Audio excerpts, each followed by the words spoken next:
Hey everyone, this is Jaye Wells. Welcome back to Office Hours. Um, Today I thought we would talk about one of the most common questions that authors get, probably the most common, which is where do you get your ideas? If you ever go hang out with a group of writers, this is the topic that we most roll our eyes about because it's something that everyone wants to know, but it's also very hard to answer. And the reason for that is that writers are wired to have ideas. We look at the world and we see things that seem a little skewed or interesting, and we combine ideas in new ways. And that's just kind of how our brain processes the world we live in. So it's hard to tell somebody that doesn't have that sort of wiring, like how it works, because sometimes we don't understand why it happens. There's also this inherent idea behind that question, which is that the belief that ideas matter most in writing, and that if you can just come up with the right idea, you'll make millions of dollars and be famous and everyone will love you. The truth is that an idea, of course, is very important in the writing process, but it's really just the first step in what is like a marathon of work. You have to take that idea, you have to combine it with other ideas, you have to come up with characters and settings and a plot and all sorts of things, and then you have to actually sit down and do the writing, which can take months or years. So I think we get a little defensive about it because of the implication that, oh, you just came up with a good idea, because it ignores all the work that comes after the idea. I actually think that the more interesting question is, why do you choose the ideas that you work on? Because the truth is that, I probably have a dozen ideas for stories a week. It can come from anywhere. It can be, I wake up from a dream and there was something that happened in the dream that I am interested in, or you overhear a snippet of a conversation from somebody, or you see a news article. Just this morning, I saw a news article that I thought would be a cool idea for a story, so I have a Pinterest board that's set aside for story ideas. I also have a file on my computer that's full of story ideas. I have Post-its all over my desk that I'm not going to show you because it's messy. I have ideas everywhere and all the time. So what's interesting to me is, how do writers filter through all of those ideas to find one that they're willing to commit 3, 6 months, 9 months, 2 years, 5 years to? What captures us so much about that idea that we're willing to commit that much time and energy to working with it? I'll give you a couple of examples. When I came up with the idea for Dirty Magic, which is the first book in my Kate Prospero series, I didn't at first understand why I wanted to write a female cop in a world where magic was known and was used as a drug. But then, as I was working on it, I realized that one of the reasons I was drawn to that idea was that my mother was a cop when I was very young. She was a reserve police officer in our town. So was my father. He was a fireman, and he was the arson investigator for the county. So he had to have powers of arrest. And when he came to my mom and said, I'm going to the police academy, my mom said, well, that sounds fun. I'm going to do it too. So she was also by day a bookseller, which I just love.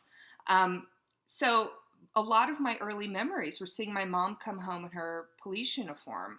And I have to believe that one of the reasons I was drawn so much to writing a female police officer was because of those early experiences. And the fact that I grew up around people who were first responders, and I'm fascinated by the personality that runs towards trouble while most people would run away. So that's an example of an idea that makes a lot of sense, that I had an emotional connection to the topic. But there are other ideas that I just wrote because I thought they were cool. They seemed fun. I was fascinated by the topic. And I think that is a really important element when you're choosing which ideas to write. We're always told, write what you know. If I wrote what I know, I would write about dogs and cooking and, like, I don't know, bourbon and tacos. Like that's what my stories would be about. because my life actually is pretty boring. The most interesting thing about me as a person is that I have a good imagination. Um, so if we can't write about what we know because we don't have an interesting career to pull on or an academic background in something, then the other thing you should do, the alternative, I use words every day. The alternative is to write about things that you're fascinated by. I'm fascinated by the arcane and the uncanny. I love learning about weird topics and crazy stories and about the humans' fascination with these topics and what they symbolize for us on a deep level. But people don't want to hear that. People don't want to hear, oh, I'm a nerd about this. They want a really good backstory. So they're like, I've had people ask if I'm a witch. I've had people ask who meet me after reading my books who are like, I'm really surprised you aren't wearing all black. I mean, you can see me. I mean, I'm a just regular person. I just have an interesting imagination. And I write about things that I really find fascinating, whether it's the culture of the Rust Belt, which was a big topic in Dirty Magic. I had a lot of fun reading up on the history of it and, of course, the Renaissance that's happening there. In Sabina Cain, I was interested in learning about folklore and mythology surrounding all sorts of beings, werewolves, vampires, fairies. In my Meridian 6 story, that one was a little different because I wanted to write a story about a reluctant hero or heroine in that case, which was Meridian 6. And I was kind of fascinated about what a person would do if they were in the situation where they escaped a really bad situation and then got trapped because they escaped it. So sometimes we're not just fascinated about the topics that we have to research, we're fascinated by the ways that humans would react in certain conflicts. Of course, that doesn't help you decide what you want to write if you want to be a writer. So I'm going to give you a piece of advice that I got early on in my career.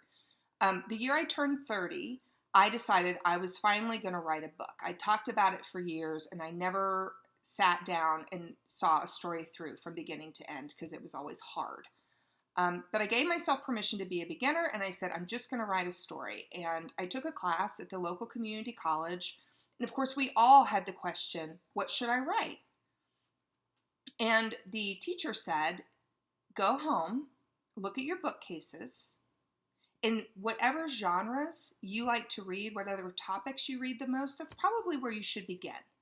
At the time, I thought I was going to write historical fiction because I'm a history buff, amateur, of course, but I didn't. I was worried about trying to write my first book and also be historically accurate. I thought I would be really intimidated